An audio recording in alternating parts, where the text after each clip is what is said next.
My father raised his crystal glass, the expensive champagne catching the light, and looked right at me.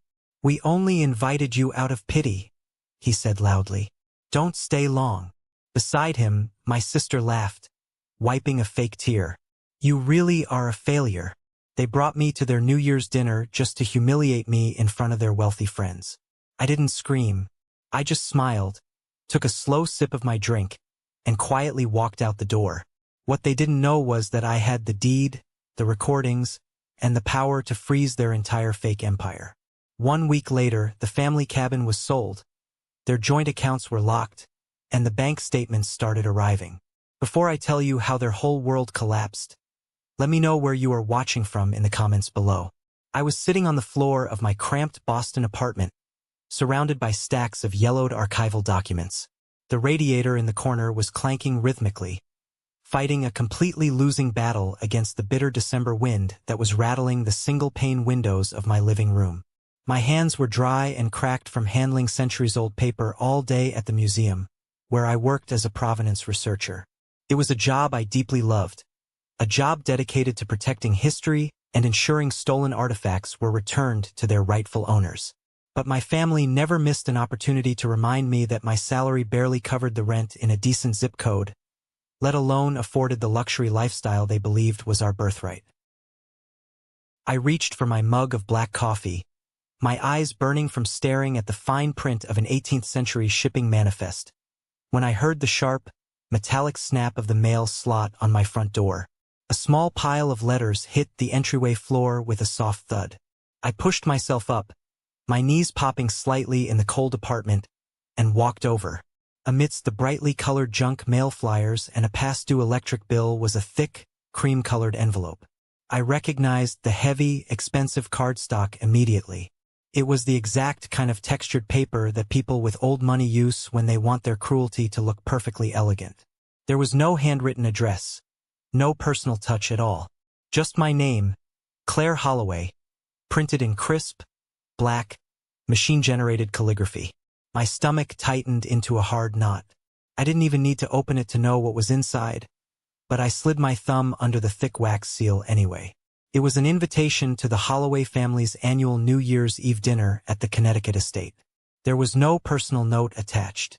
"No, hope you are doing well, Claire. No, we miss you." Just the location, the time, and a strict formal dress code printed at the bottom. I stared at the heavy cardstock, feeling a familiar, heavy ache settle deep in my chest. My body remembered the anxiety of that massive house long before my mind caught up. That house, with its towering glass conservatory, imported marble floors, and perfectly manicured hedges, had a way of smiling at you while quietly sharpening a hunting knife behind its back.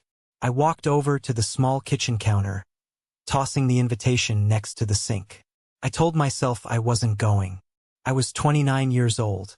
I was too old, too tired, and too bruised to keep walking into rooms where love was treated like a corporate performance review.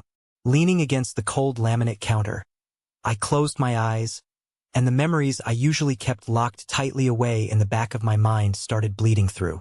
3 years ago, my life had completely unraveled. I went through a brutal, emotionally devastating divorce. My ex-husband, a rising investment banker whom my father absolutely adored and treated more like a son than he ever treated me like a daughter, had decided he wanted a new life. He wanted a life with his much younger, much less opinionated executive assistant. The separation was entirely one-sided, a sudden, violent eviction from my own life and the home we had built together. But the hardest part of that entire nightmare wasn't losing him. The hardest part was the vicious custody battle over our golden retriever, Buster. Buster was the only pure, genuinely good thing in that house, my constant shadow and my only source of comfort during the darkest, loneliest months of my failing marriage. During the legal proceedings, I was an absolute wreck, emotionally drained and financially stretched incredibly thin by lawyer fees. I turned to my family for support. I needed my father to help me secure a decent attorney who wouldn't be bullied by my ex-husband's high-priced legal team. I needed my sister to stand by me in the courtroom. Instead, My father invited my ex-husband to play a round of golf at his exclusive country club the very week the divorce papers were filed. I remember standing in my father's pristine, mahogany-paneled study, tears streaming down my face, begging him to help me keep Buster. My father didn't even bother to look up from his glowing laptop screen. He just adjusted his gold Rolex watch, sighed heavily as if I were a massive inconvenience, and said, "Claire, be reasonable for once in your life. He has the large house with the fenced yard. You're moving into a tiny, depressing apartment. Don't be selfish. Besides, causing a massive legal scene over a dog makes the family look highly unstable to our investors." My own family sided with the man who broke my heart, simply because he looked better on paper and had a higher net worth. They let me lose my dog to protect their pristine social standing. The betrayal was a physical, heavy weight I carried every single day since. After that, I retreated completely. I moved to Boston, threw myself entirely into my museum research, and built a quiet, small, fiercely independent life where no one could ever hurt me again. The only person in that entire bloodline who had ever truly loved me without conditions, without requiring me to prove my worth, was my grandmother. She was the Holloway matriarch, a woman made of absolute iron and quiet grace, who saw right through my father's desperate obsession with wealth and my sister's hollow vanity. When she passed away 2 years ago, the funeral was a grand, theatrical production entirely staged by my father to impress his wealthy business associates and local politicians. I stood in the back row by myself, gripping my cheap black wool coat, crying silent, bitter tears for the only safe harbor I had ever known in this world. A week after the funeral, the estate lawyer called me into his high-rise office for the formal reading of the will. My father and sister were there, sitting on the leather couches, looking bored and highly expectant. They assumed they were getting absolutely everything. But my grandmother knew exactly who they were when no one else was watching. To my father, she left some standard liquid assets. To Vivian, she left her extensive collection of vintage jewelry. But the bulk of her true legacy, the sprawling, beautiful, deeply secluded property in Vermont, the rustic cabin by the lake where we had spent every single summer of my childhood, she left entirely to me. It was a massive inheritance, not just in financial value, but in deep emotional weight. My father was absolutely furious. The veins in his neck popped. He tried to aggressively contest the will right there in the office, claiming I wasn't financially responsible enough to manage such a large property on my meager museum salary. But the paperwork was absolutely ironclad. Over time, because I lived in Boston and the cabin was 4 hours away, and because I was simply too exhausted to fight their constant badgering, a silent, unspoken arrangement fell into place. I held the legal deed, but my father and sister basically took over using the property. They treated it like their own private, exclusive resort, completely ignoring the deeply inconvenient fact that my name was the only one on the legal documents. I opened my eyes, looking at the New Year's invitation sitting on my cheap counter. Why did they even bother to invite me? I knew the real answer. It wasn't because they missed me or wanted family unity. It was because the perfect Holloway family portrait looked incomplete without the struggling, eccentric daughter standing in the background to make everyone else look brighter and more successful by comparison. I gripped the edge of the counter tightly. A small, pathetic, deeply ingrained part of me still hoped. Maybe this time they just wanted a peaceful dinner. Maybe time and distance had finally softened them. Maybe I could just drive down, sit quietly in the back, eat my overpriced food, and go home without suffering a major emotional scratch. I walked into my small bedroom, pulled a simple, well-tailored black dress from the very back of my closet, and laid it carefully on the bed. I was going, but I promised myself as I zipped up the dress and pinned my hair back tightly against my scalp to look presentable, that I would absolutely not let them see me bleed this time. The drive down to Connecticut was long, dark, and bitterly cold. The heater in my 10-year-old Honda Civic struggled to keep the chill out as I drove down Interstate 84. By the time my tires finally crunched onto the long, sweeping, perfectly raked gravel driveway of the Holloway estate, the sky was a deep, bruised winter blue. The massive main house loomed in the distance like a fortress, but the real centerpiece of the night was the conservatory, a massive, custom-built glass and iron structure attached to the west wing. It was glowing brightly from the inside with soft, golden candlelight, looking exactly like a beautiful jewel box designed exclusively to make anyone standing on the outside feel utterly inadequate. I parked near the back, avoiding the line of luxury SUVs and imported sports cars, and walked up the stone steps. I handed my coat to a silent, white-gloved member of the catering staff at the heavy oak front door. The moment I stepped over the threshold into the conservatory, the air completely changed. The physical scent of the room hit me first, a heavy, intoxicating mix of expensive fresh pine garlands, roasted rosemary from the kitchen, melting beeswax candles, and the sharp, clean citrus of the dozens of potted orange trees lining the glass walls. It smelled exactly like generational wealth, and it smelled like 100 terrible childhood memories. There were about 20 or 30 people standing in the room. Business partners, local politicians, and wealthy socialites holding crystal flutes of imported champagne, their voices blending into a low, polished, highly practiced murmur. I stood near the entrance by a large fern for a brief second, closing my eyes and trying to steady my breathing before stepping into the line of fire. Then the invisible shift happened. It always did. The collective, subtle realization rippling through the room that the family outsider had finally arrived. My father, Richard Holloway, was standing near the massive, roaring stone fireplace. He held a heavy crystal tumbler of amber liquid, wearing a custom-tailored charcoal suit that fit perfectly over his rigid, commanding frame. He was holding court, telling a loud story to two younger men who were nodding with eager, desperate enthusiasm, hanging on to his every word. Beside him stood my younger sister, Vivian. She was draped in a backless cream silk designer gown, her blonde hair falling in perfect, effortless waves over her shoulders. She practically glowed with the arrogant, untouchable confidence of someone who has never once been told no in her entire life. Vivian spotted me first. Her eyes immediately dragged over my plain, sensible black dress, calculating its exact retail cost and finding it severely lacking in a fraction of a second. A brilliant, highly poisonous smile stretched across her perfectly painted face. "Ciele?" she called out, intentionally stretching my name out just enough to make it sound like a tedious inconvenience. "You actually came. We were taking bets." I forced a tight, polite smile, keeping my shoulders back, and walked toward them.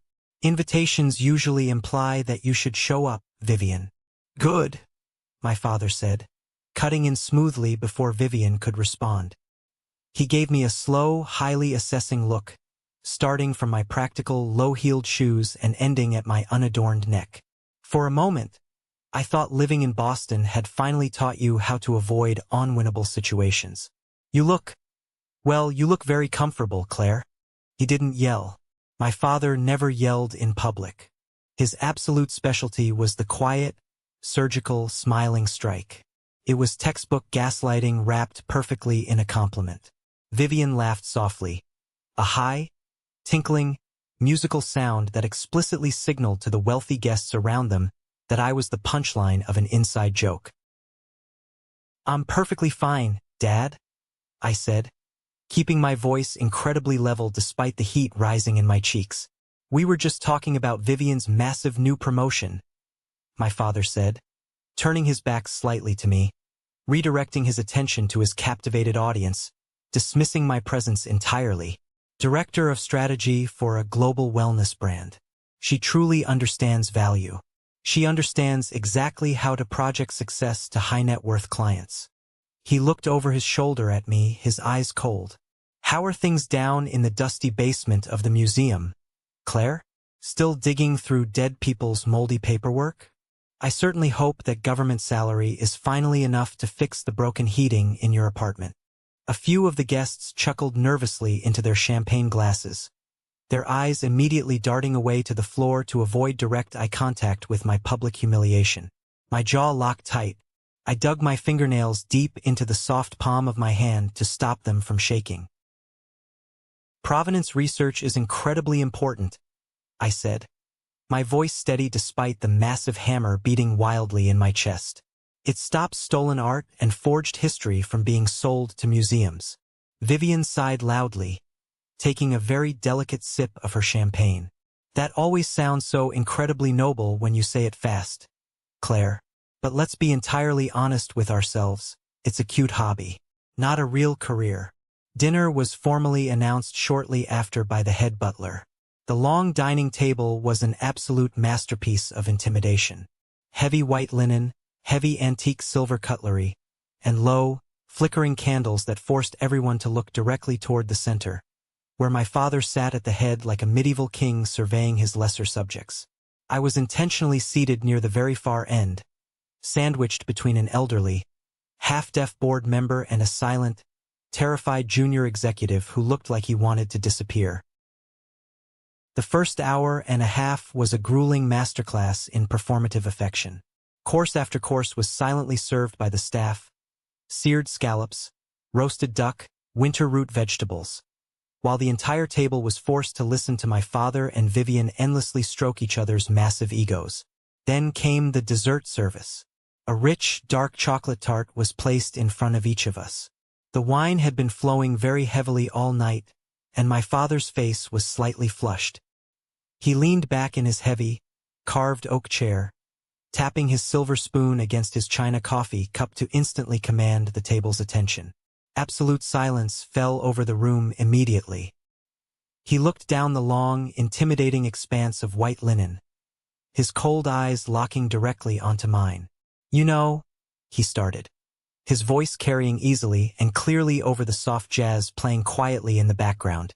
I have to make a bit of a confession to all of you tonight. He gestured toward me with his half-empty wine glass. We only invited Claire out of pity. The room went completely, terrifyingly dead silent. The clinking of silver forks stopped mid-air.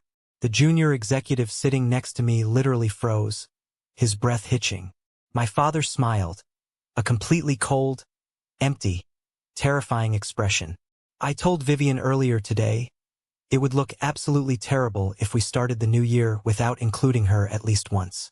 After all, every family has one child who severely struggles to find their footing in the real world. One child who mistakes aimless drifting for independence. The silence stretched out, sharp, heavy, and suffocating.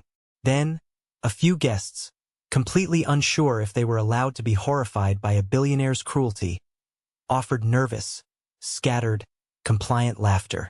It was the sickening sound of social survival.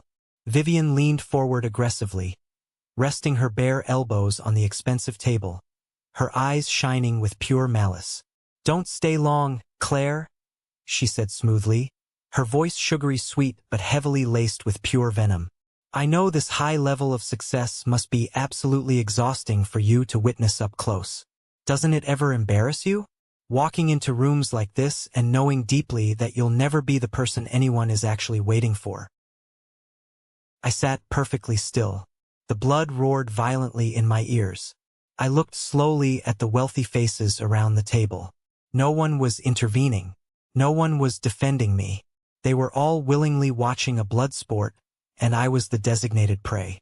In fact, Vivian continued loudly, turning her complete attention to a wealthy, older client sitting to her right, completely dismissing me again.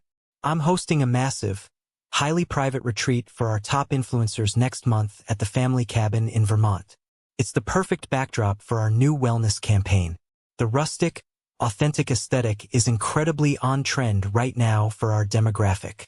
My father nodded vigorously in agreement. "Yes, the Vermont property is an absolutely excellent asset. I've actually been showing it to the Sullivan Investment Group this week as a prime example of our family's long-term stability and generational wealth. They were openly talking about my cabin, my grandmother's inheritance. They were parading it around in public, selling access to it, building their entire fake corporate empires on the absolute foundation of my property, all while looking me dead in the eye and calling me a pathetic failure. I didn't flush. I didn't cry. I didn't scream.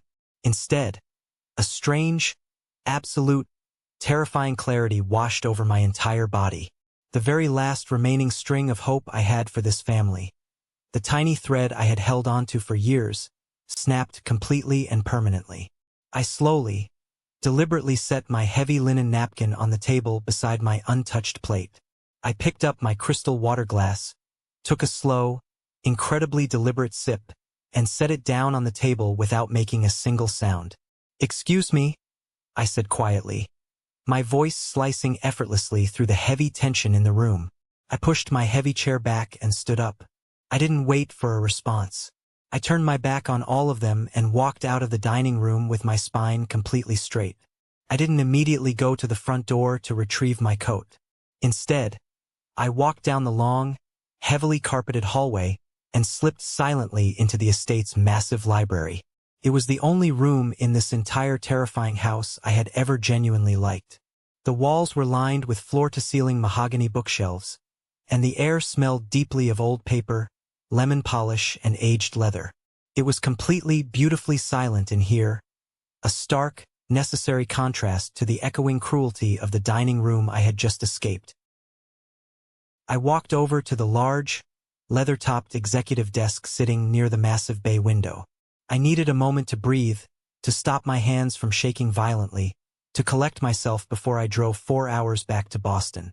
I looked out the dark window into the pitch-black night, watching the bare, skeletal branches of the ancient oak trees scratching wildly against the glass in the winter wind. They hated me. They truly, deeply, fundamentally hated me.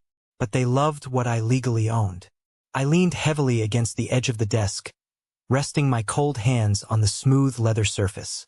As I did, my fingers brushed against a thick, open manila folder sitting right next to a brass lamp.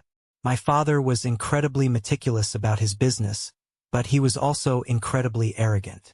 He never bothered to lock his office or put away his papers during parties because he assumed absolutely no one would ever dare enter his personal sanctuary. I looked down. The top document immediately caught my eye. It had the bold, official letterhead of a major commercial banking institution. I knew I shouldn't have looked, but the name printed clearly at the very top of the account summary made my breath catch in my throat. Claire Holloway. I reached out and turned on the small brass desk lamp, pulling the heavy folder closer to the light. My heart began to pound against my ribs like a trapped bird trying to escape. Underneath the primary bank summary was a thick, stapled stack of highly detailed financial printouts. I started flipping through them quickly, my eyes desperately scanning the rows of numbers and the dense legal jargon. It took me a few minutes to fully piece it together, but when the horrific reality of what I was looking at finally clicked into place in my brain, a massive wave of cold nausea washed over me, making my knees physically weak.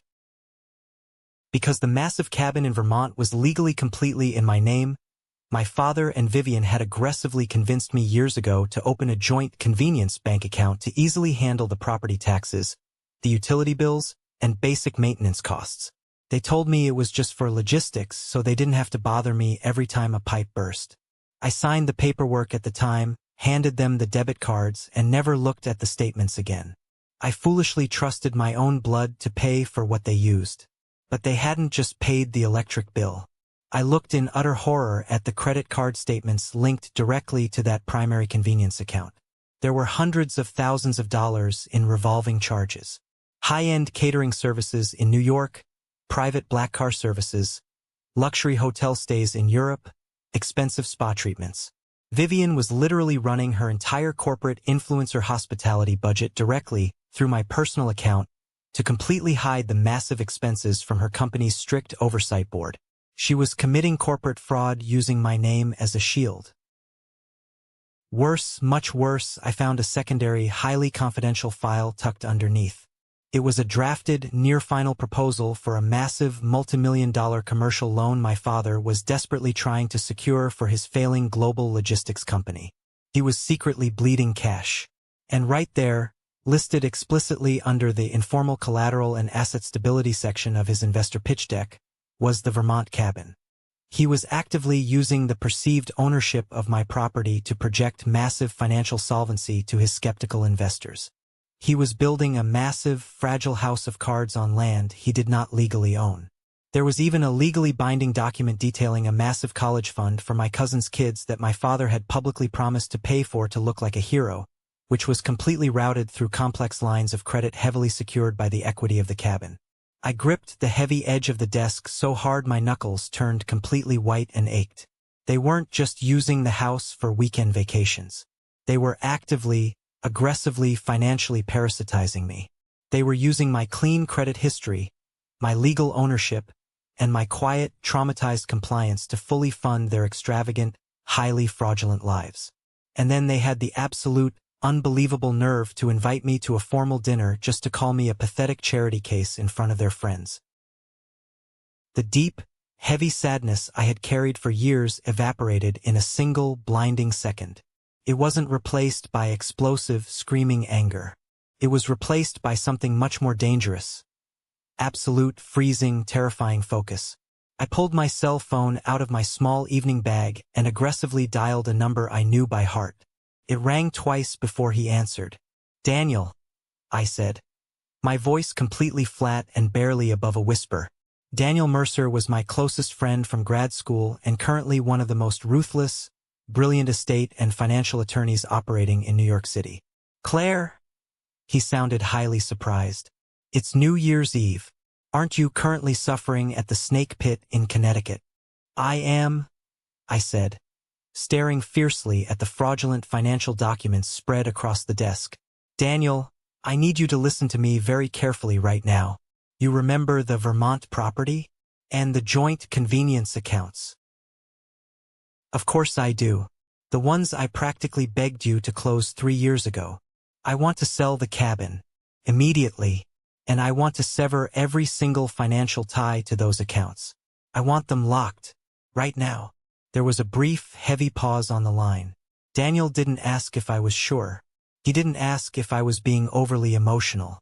He heard the absolute dead calm in my voice and shifted instantly into aggressive lawyer mode. "If we move extremely fast, we can initiate a total financial lockdown," Daniel said, the rapid clicking of his keyboard immediately starting in the background. "I have a buyer, Eleanor Price. She's a reclusive author who has been looking for a private estate in that exact area for months. She pays in hard cash and she wants absolute discretion. But Claire, listen to me. If you close those active accounts abruptly tonight, any pending luxury charges they have floating out there are going to bounce incredibly hard. It will trigger a massive, immediate financial shockwave across their entire operation." "That is exactly what I want to happen," I said, staring directly at my father's arrogant signature on the highly fraudulent pitch deck. "I don't want to just cut them off gently. I want the entire ground to fall out from under them." "Give me the verbal authorization to execute," Daniel said. "Do it. Activate the blind trust. Lock it all down. Done. Happy New Year, Claire. Give them hell." I hung up the phone. I looked at the documents one last time, carefully making sure they were placed exactly as I had found them so he wouldn't suspect a thing, and turned off the desk lamp. I stood in the dark library for a moment. My hands were no longer shaking at all. I opened the settings on my phone, tapped the voice memo app, and hit the bright red record button. I slipped the phone screen down into the side pocket of my black dress. It was time to go back to the party. I walked slowly back down the long, shadowed hallway, my heels clicking softly and rhythmically against the expensive hardwood floor. I didn't feel like the same weak, frightened woman who had arrived an hour ago. The heavy, suffocating coat of guilt and the desperate, pathetic need for their familial approval had been permanently left in the dark library. I felt incredibly light. I felt incredibly dangerous. I stepped back into the bright dining room. The formal dinner was finally winding down. The wealthy guests were leaning back in their comfortable chairs, sipping strong espresso and laughing loudly at another one of my father's boastful stories. Vivian was carefully touching up her bright red lipstick, looking entirely bored with the people around her. They hadn't even noticed I was gone. They truly, arrogantly believed I had just retreated to a bathroom to cry quietly in a stall, exactly as I was supposed to do. I walked straight over to my empty chair, but I didn't sit down. I reached out, picked up my small evening bag, and slung the delicate gold chain over my shoulder. My father stopped his story mid-sentence and looked up at me, an incredibly annoyed frown creasing his forehead. There you are.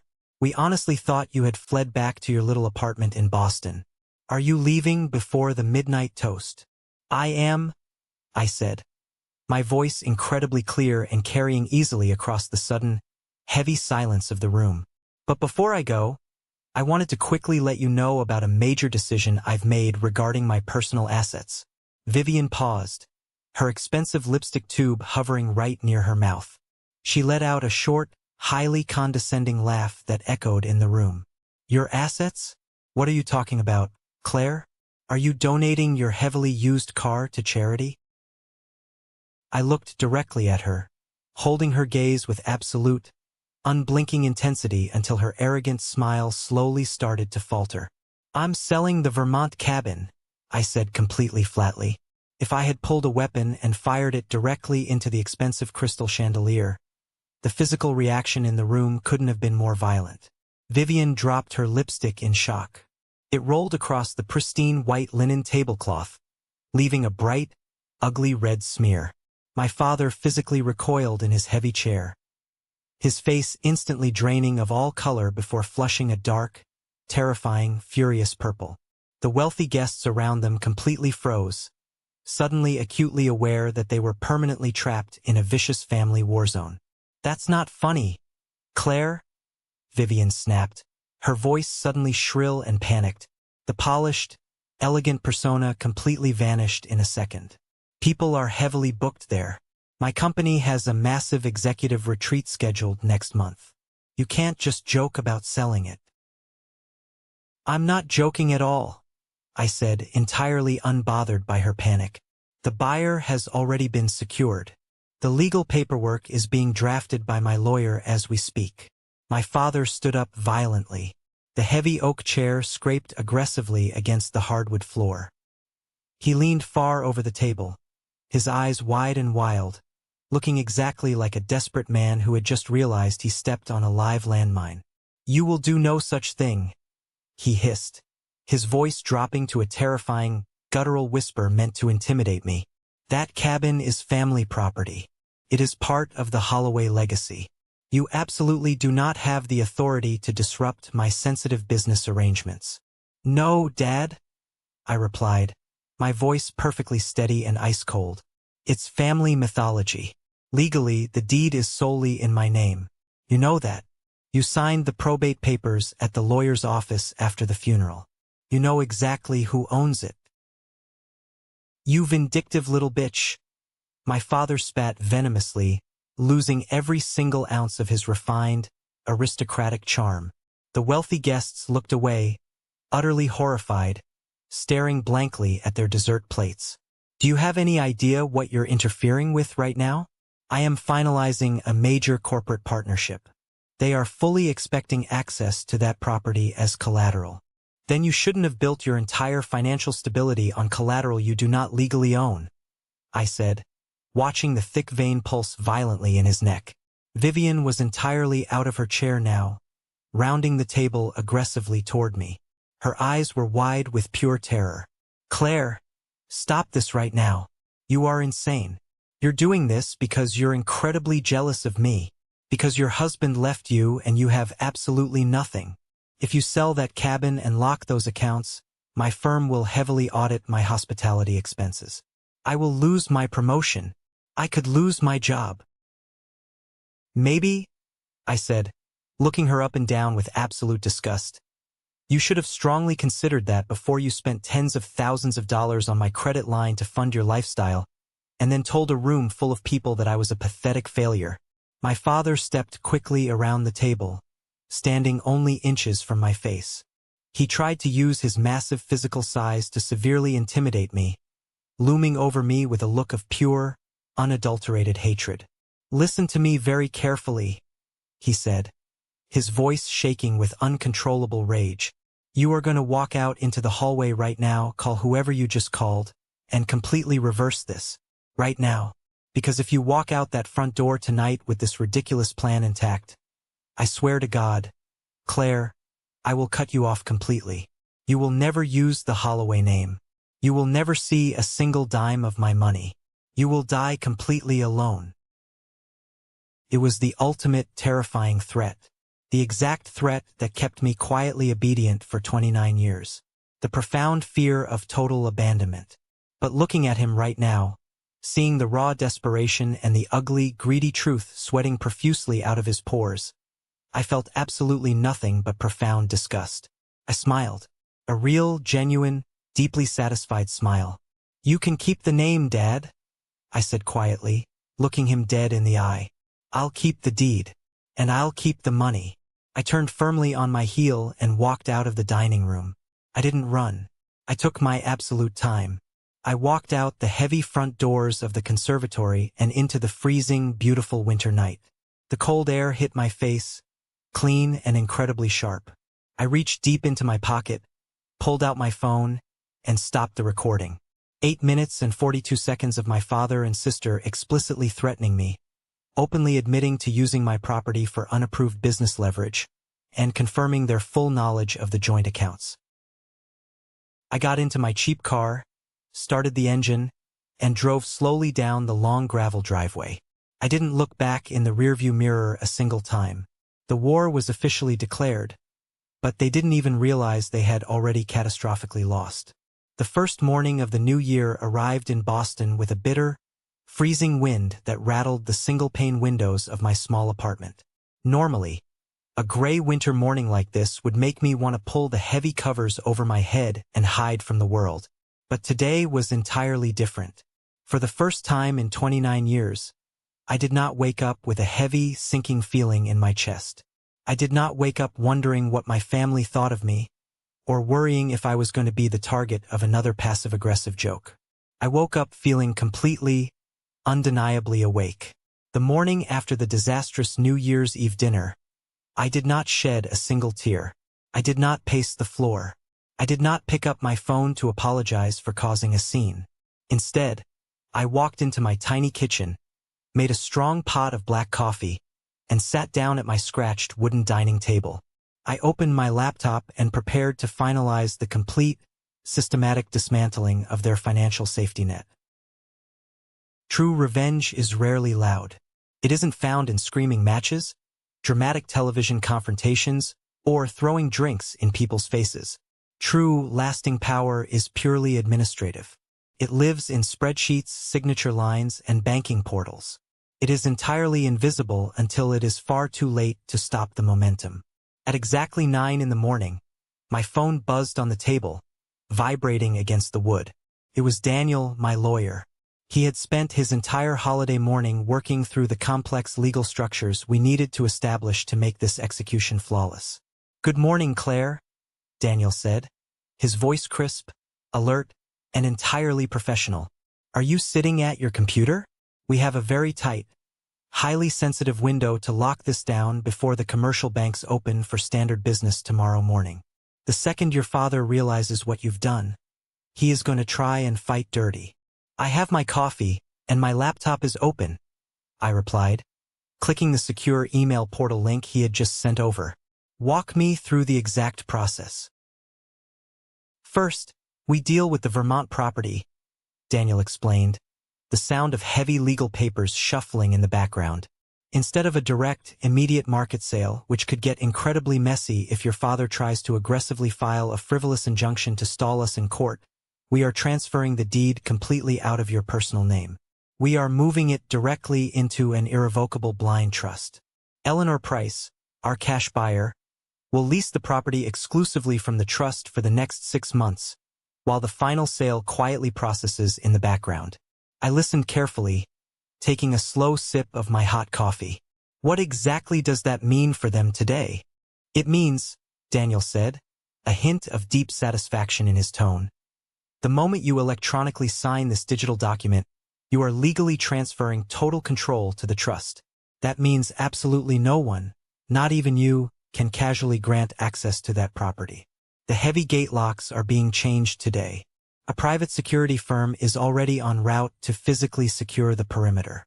Your father and Vivian are officially, permanently locked out of their absolute favorite toy." I scrolled down through the dense legal text on my screen. My eyes scanned the complex clauses that officially severed my family's unauthorized access to the only real inheritance I had ever received from my grandmother. I found the highlighted yellow signature line at the very bottom. I didn't hesitate for a single second. I typed my legal name, clicked the accept button, and instantly felt a massive, physical weight lift entirely off my shoulders. Done, I said, my voice steady. The cabin is officially gone. What is our next move? Now comes the part that is going to physically hurt them the most, Daniel said. The joint convenience accounts.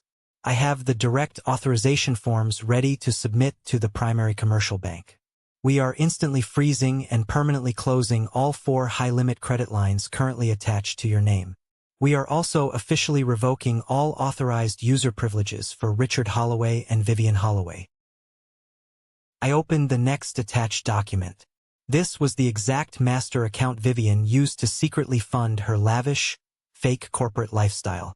This was also the exact reserve fund my father quietly dipped into whenever his massive logistics company couldn't cover basic vendor invoices. Are you absolutely 100% certain you want to do a hard close today? Daniel asked, pausing for a serious moment to ensure I completely understood the gravity of the action I was about to take. If we do a hard close right now, any pending luxury charges, any scheduled autopays, and any massive deposits they wrote corporate checks against are going to bounce instantly. It will trigger immediate fraud alerts and insufficient funds notices across their entire financial network.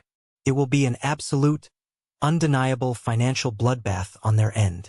I sat in silence for a moment, looking out my window at the falling snow.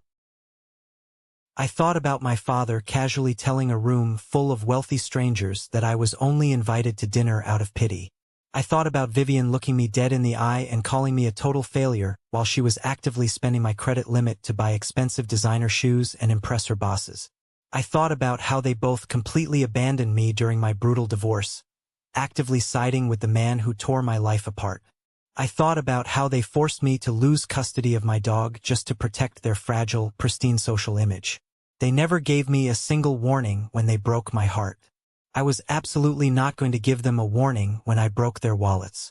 Execute the hard close, Daniel, I said, my voice completely cold and unwavering.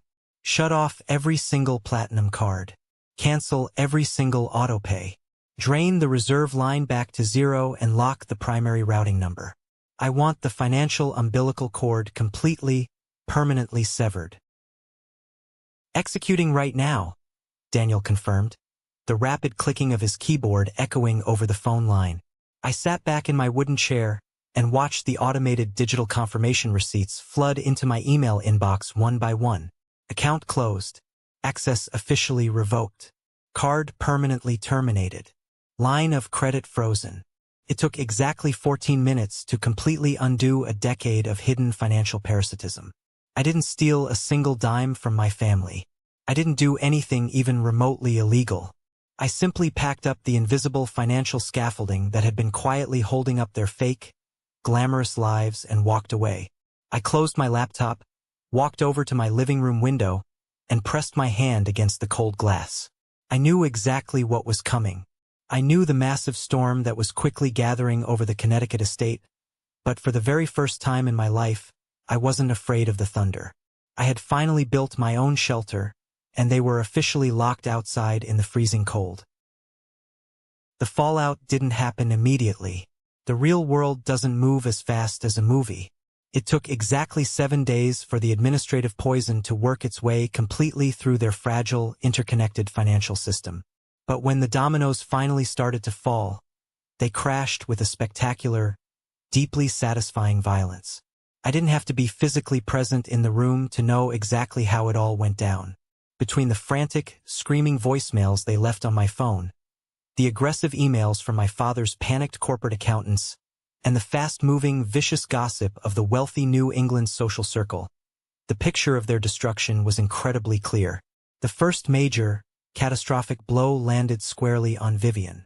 It was the first weekend of January. Vivian had proudly driven up to the Vermont mountains with 3 incredibly high-profile wellness influencers and a highly critical senior vice president from her firm. This was supposed to be the massive, exclusive winter retreat she had explicitly bragged about at the New Year's dinner. She had confidently promised them a rustic, highly luxurious weekend at her private family estate to secure a massive brand partnership that would absolutely guarantee her next major corporate promotion. They arrived at the long, winding dirt road leading to the cabin in a sleek fleet of black luxury SUVs. The influencers already had their phones out, ready to film the grand entrance.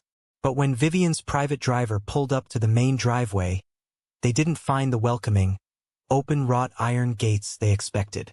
Instead, they found a heavy, industrial-grade steel chain wrapped tightly multiple times around the iron bars, secured by a massive, unbreakable padlock. Nailed directly to the center of the beautiful wooden gate was a bright, neon orange legal notice. It read in bold black letters, "No trespassing. Private property. Asset of the blind trust. All violators will be prosecuted." According to the incredibly panicked, hyperventilating voicemails Vivian left on my phone that afternoon, she had completely lost her mind in front of her important clients. She jumped out of the warm SUV in the freezing snow wearing her expensive designer boots, frantically pulling and screaming at the heavy steel chain. She absolutely humiliated herself in front of the senior vice president of her firm. She desperately tried to call the local estate caretaker on her cell phone, aggressively demanding he open the gate immediately, only to be coldly told that his employment contract had been permanently terminated by a Boston law firm days ago. Desperate to save face and stop the expensive retreat from completely falling apart, Vivian quickly pivoted her strategy. She loudly announced to her guests that there was simply a minor clerical error with the estate manager and immediately redirected the entire group to a famous, five-star luxury ski lodge in the nearby resort town. She confidently marched up to the mahogany front desk, booked 4 of their most expensive premium suites, and casually handed the concierge her shiny corporate expense card, the exact card that was directly linked to my now-closed convenience account. The concierge smiled politely and swiped the card. The machine beeped a harsh red. It declined. He politely apologized and tried to swipe it again. Declined. Code. Account permanently closed.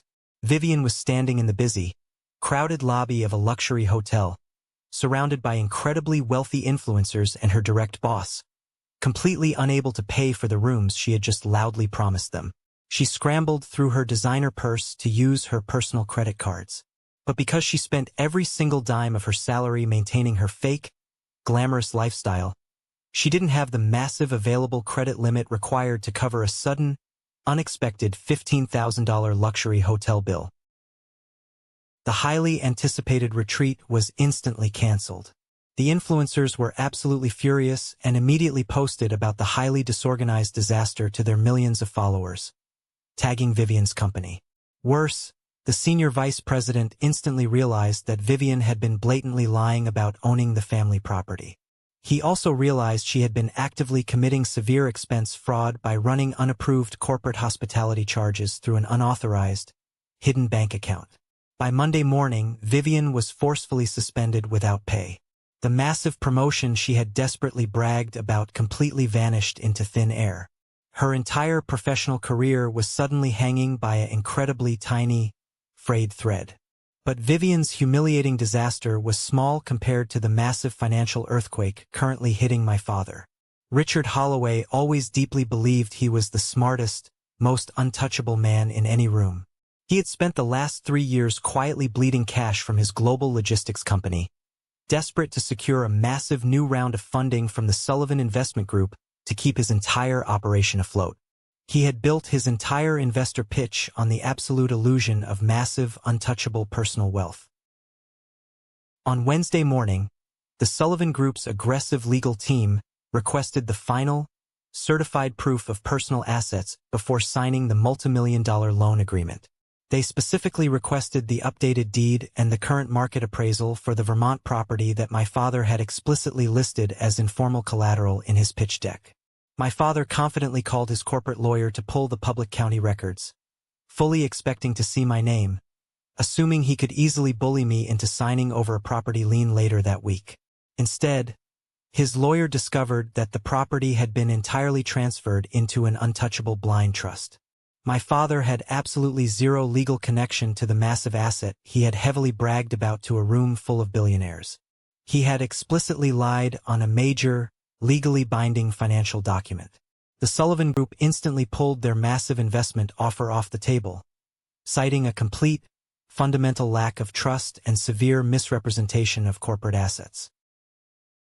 The panic inside my father's corporate office must have been absolute, unadulterated chaos. Without that massive influx of loan cash, he couldn't cover his aggressive expansion debts. He desperately tried to access the secret reserve fund, the convenience account he had forced me to open years ago, to temporarily cover the bouncing vendor checks. But the reserve fund was completely gone. I had drained the remaining balance to zero and permanently locked the routing number. The large checks he had confidently written to his major international suppliers started bouncing hard across the city. Late payment flags triggered massive, crippling interest rate hikes on his remaining corporate lines of credit. The invisible, highly illegal cushion that had always protected his lavish lifestyle was completely vaporized in a matter of days. The official bank statements started arriving at his massive Connecticut estate. They didn't show the massive wealth he constantly projected.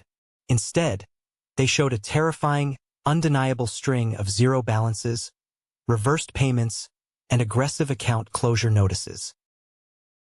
The fake, arrogant empire he had spent his entire life building on the backs of other people was finally collapsing, and he was the only one trapped inside the burning building. It happened on a cold, heavily rainy Thursday evening, exactly 9 days after the New Year's dinner. I was sitting comfortably on my couch in Boston, reading a hardcover book and listening to the rain hit the glass, when a heavy, aggressive pounding suddenly started at my front door. It wasn't a polite, normal knock. It was the frantic, violent hammering of someone who was completely losing control of their life. I carefully set my book down, walked slowly over to the door, and looked through the small brass peephole. It was my father and Vivian. They looked absolutely unrecognizable. The polished, aristocratic arrogance they had worn like heavy armor at the dinner party was completely gone. My father's expensive, custom-tailored suit was heavily wrinkled. His silk tie was pulled loose, and his face was flushed a dangerous, mottled red. Vivian looked absolutely wrecked. Her usually perfect hair was wet and heavily tangled from the rain. Her expensive makeup was visibly smudged down her cheeks, and she was shaking with a wild mixture of cold and pure, unadulterated fury.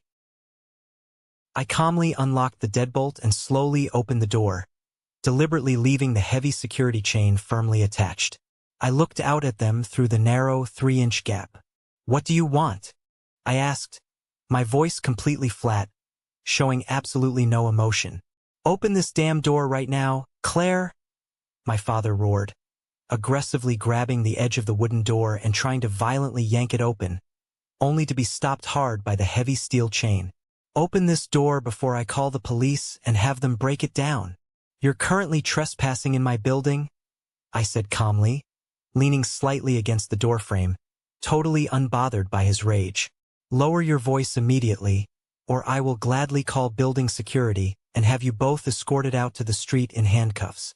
You ruined absolutely everything," Vivian screamed, pushing her way in front of my father, heavy tears of pure rage streaming down her face. "Do you have any idea what you've done to me? My firm officially suspended me. The board of directors is conducting a massive investigation into my expense reports. They are aggressively questioning every single client retreat I ever hosted. You completely destroyed my promotion. You destroyed my entire life." "I didn't destroy anything, Vivian," I replied casually, looking directly into her wide, panicked eyes. "You destroyed your own career the exact moment you decided to commit severe corporate expense fraud using a credit card that didn't belong to you. I simply closed an account that was legally mine. What you chose to illegally charge to it is entirely your problem, not mine. You stupid, vindictive little girl." My father spat, his voice shaking with absolute rage. He leaned incredibly close to the gap in the door, his heavy breath smelling strongly of expensive scotch and raw desperation. The Sullivan Group completely pulled out. My entire logistics company is facing a severe liquidity crisis because of your ridiculous, emotional stunt. You are going to call your lawyer right now. You are going to aggressively reverse that trust transfer, and you are going to reopen those credit lines, or I swear to God, I will completely destroy your reputation. I will hire a massive team of ruthless lawyers to drag you through the mud until you lose that pathetic museum job. I looked at him, studying the desperate, sweating face of the man who was supposed to love and protect me. I didn't feel intimidated. I didn't feel small. I felt incredibly, undeniably powerful. Drag me through the mud? I asked, letting out a short, completely cold laugh. You want to talk about aggressively destroying lives? Let's talk about my divorce, Dad. Let's talk about how you aggressively protected a cheating investment banker because he was good for your precious golf club connections. Let's talk about how you actively helped him secure full custody of Buster, breaking my heart into a million pieces, just because you thought a messy legal fight would temporarily embarrass you at the country club. You have been financially and emotionally bleeding me dry for years, and the absolute second I stop quietly subsidizing your fraudulent life, you call me vindictive. You owe this family, my father yelled, slamming his heavy fist violently against the doorframe. You owe us your loyalty. I owe you absolutely nothing, I said, my voice dropping to a terrifyingly quiet, sharp whisper. Vivian lunged forward, trying to aggressively reach her hand through the narrow gap in the door to grab the collar of my shirt. I will literally kill you, Claire. I swear I will. Stop, I commanded, my voice sharp and loud enough to make her instantly freeze in her tracks. I calmly reached into the pocket of my sweater and pulled out my cell phone. I unlocked the screen, opened the voice memo app, and turned the volume all the way up to maximum. I pressed play. The crystal-clear audio from the New Year's Eve dinner filled the quiet, echoing hallway. We only invited you out of pity. Don't stay long, Claire. I know this level of success must be exhausting for you to witness. That cabin is family property. I am finalizing a major corporate partnership. They are fully expecting access to that property as collateral. If you sell that cabin and lock those accounts, my firm will heavily audit my hospitality expenses. I will lose my promotion. I let the recording play just long enough for them to hear their own arrogant, highly incriminating words echoing loudly in the hallway. Then I pressed pause. The silence that followed was absolute and deafening. All the explosive anger completely drained out of my father's flushed face, instantly replaced by stark, paralyzing, wide-eyed terror. Vivian stumbled backward away from the door, covering her mouth with her trembling hand, realizing exactly what she had confessed to on tape. That is an 8-minute recording of you both explicitly admitting to severe financial fraud, misrepresentation of corporate assets, and aggressive extortion, I said, looking at them with absolutely zero pity. I have already sent secure digital copies to Daniel, and I have backed it up to 3 separate encrypted cloud servers. My father opened his mouth to speak, to try and bargain, but no words came out. He looked exactly like a deflated balloon. Here is exactly what is going to happen now, I said, firmly dictating the absolute terms of their surrender. You are going to turn around, walk out of this building, and drive back to Connecticut. You are going to clean up your own massive financial messes without ever using my name again. Because if you ever threaten me again, if you ever send a lawyer my way, or if you ever try to contact me for the rest of your miserable lives, this highly explicit audio file will instantly be on the desk of the IRS Fraud Division, the Sullivan Investment Group, and the strict board of directors at Vivian's firm. Do you completely understand me? They stared at me, completely and utterly broken. The massive, intimidating Holloway empire had been completely brought to its knees by the daughter they firmly thought was a failure. My father swallowed hard, his heavy shoulders slumping in total, undeniable defeat. He didn't say a single word. He just slowly turned around and walked heavily down the hallway toward the elevator. Vivian lingered for a second, looking at me with a wild mixture of pure hatred and absolute, genuine fear, before turning and running after him into the shadows. I watched them step into the elevator together, the metal doors sliding shut to completely hide their ruined faces. I reached up, removed the heavy steel chain, and quietly closed my front door, locking the deadbolt with a satisfying, permanent click. Several months have slowly passed since that highly dramatic, rainy night in Boston. The transition wasn't an explosive movie ending with fireworks. It was a slow, quiet, peaceful settling of reality.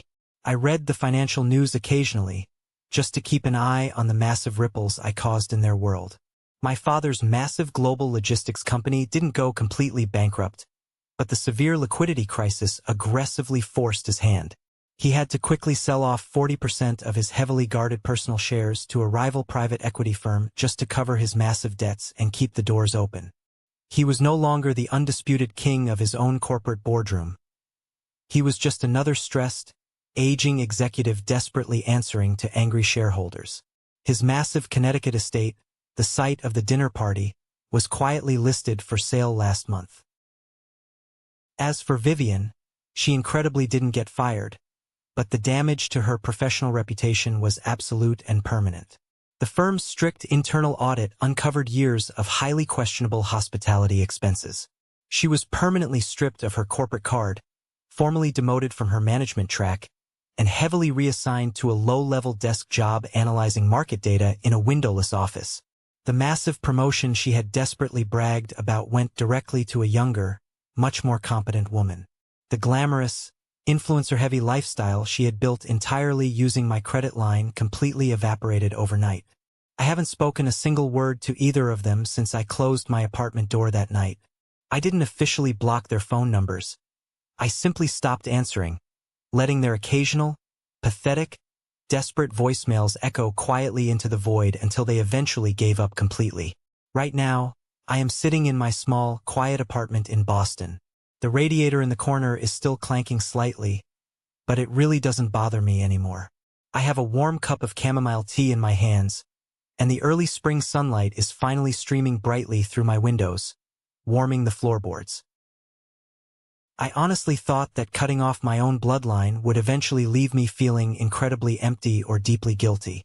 Society constantly drills it into our heads that family is absolutely everything, that you must forgive highly toxic behavior simply because you happen to share the same DNA. But sitting here today, watching the dust motes dance in the sunlight, I don't feel empty at all. I feel incredibly light. I finally realized that true family isn't determined by blood. It is strictly determined by mutual respect, by unwavering support, and by the people who recognize your true value without needing you to constantly prove it to them. When the people who are supposed to love you only keep you around to use you as a financial buffer and an emotional punching bag, walking away isn't an act of betrayal. It is a necessary act of profound self-preservation. When the people using you can no longer extract value from your pain, they will aggressively call you a traitor. But in reality, that is the exact moment you finally find your true freedom. Thank you for sticking around and listening to my story. I hope this resonated with you in some way, especially if you've ever felt like the designated scapegoat in your own family dynamic. Have you ever found yourself in a similar situation where you finally had to cut the cord on toxic relatives who were using you? Let me know your experiences down in the comments. I read every single one of them. Now, if you made it all the way to the very end of this video, you are officially part of what I like to call the 1% Club. I have a special request just for you. Drop the letter W in the comments below. It stands for winner. It's our secret sign to recognize the incredible, resilient people who watched this entire journey and understand the true value of walking away from toxicity. If my story helped you, or if you just love a good comeback, please hit that like button and follow the channel. We have a lot more stories to share, and I'd love to have you along for the ride. Stay strong, protect your peace, and I will see you in the next one.